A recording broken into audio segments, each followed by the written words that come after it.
ગુજરાતમાં પહેલાથી જ પાટીદાર પાવર યથાવત રહ્યો છે અને એમાં પણ પાટીદાર પોલિટિક્સની ચર્ચા હંમેશા થતી હોય છે. એવામાં સૌરાષ્ટ્રના મીડિયામાં બે અલગ અલગ તસવીર રિલીઝ થઈ.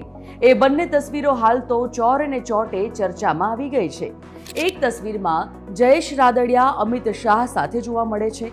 અમિત શાહ તાજેતરમાં જયેશ રાદડિયાના ફંક્શનમાં રાજકોટ આવ્યા હતા ત્યારે બંનેની તસવીર વાયરલ થઈ છે.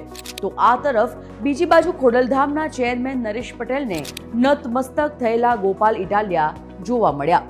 લોકો આ બંને તસવીરથી એવું ચર્ચી રહ્યા છે કે હવે સૌરાષ્ટ્રના રાજકારણમાં બે યુવા પાટીદાર આગેવાનો વચ્ચે અસ્તિત્વનો જંગ જામશે. જો કે જયેશ રાદડિયા અને નરેશ પટેલ વચ્ચે મનમોટાવ છે એવી ચર્ચા પણ ખૂબ લાંબા સમયથી છે. ત્યારે ગોપાલ ઇટાલિયા અને નરેશ પટેલની તસવીર ઘણું બધું કહી જાય છે.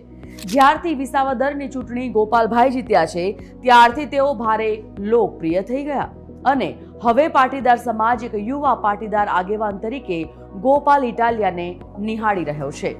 આવા સમયે ખોડલધામના સર્વે સર્વા નરેશ પટેલને મળવા જવું અને તેમાં પણ નતમસ્તક થવું, આ પ્રકારની તસવીર કંઈક અલગ પ્રકારનો સંકેત સૌરાષ્ટ્રના રાજકારણમાં આપે છે.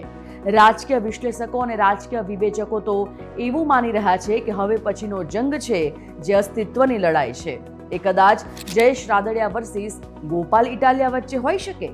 જો કે દરેક સમાજના પ્રસંગોમાં આ બંને આગેવાનો પણ સાથે જોવા મળતા હોય છે, પણ હાલ તો આ તસવીરથી એક નવી ચર્ચાએ વેગ પકડ્યો છે. અધિકારીઓ કામ નથી કરતા, અધિકારીઓ અરજદારોને મળતા નથી અને અધૂરામાં પૂરું અધિકારીઓ ફોન પણ નથી ઉપાડતા. લ્યો બસ, આમાં નવું કંઈ નથી ભાઈ. અધિકારી થયા એટલે આવો ફાંકો તો રહેવાનો. અધિકારીઓને તો બારે માસ જલસા જ જલસા છે.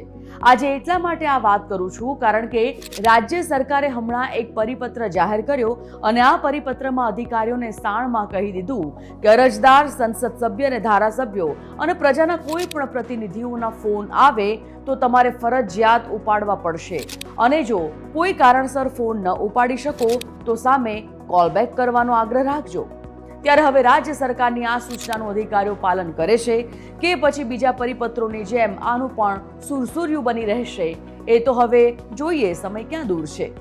ભૂપેન્દ્રભાઈ પટેલ જ્યારે પહેલી વાર સીએમ બન્યા ત્યારે અધિકારીને તાકીદ કરી હતી કે તમારે સોમવાર અને મંગળવારે કોઈ પણ પ્રકારની મીટિંગ નહીં રાખવાની. ત્યારે દાદાના આ પરિપત્રનો થોડો સમય સુધી તો અમલ થયો અને પછી સુધરે એ બીજાની જેમ કોઈ પણ નહીં ગાંઠતા આ અધિકારીઓએ આનું પાલન નહીં કરવાનું નક્કી કરી લીધું અને હવે સોમ મંગળવારે મીટિંગ ચાલે જ છે. હવે એમાંય નવો પરિપત્ર આવ્યો કે અધિકારીઓ જનતાના પ્રતિનિધિનો ફોન ઉપાડજો અને જો ના ઉપડે તો કોલબેક કરજો. ત્યારે આ જાડી ચામડીના અધિકારીઓ થોડા દિવસ સીધી રેખામાં ચાલશે અને વળી પાછા ફંટાશે પોતાના રસ્તે. આમ તો સરકારે આવા અધિકારીને થોડા કાબૂમાં રાખવાની જરૂર ખરી તો થોડો પાવર ઓછો કરશે. બાકી સરકારને ન ગાંઠે એ વળી બીજા કોઈને ગાંઠે ખરા? સવાલ તો છે, જરા વિચારજો.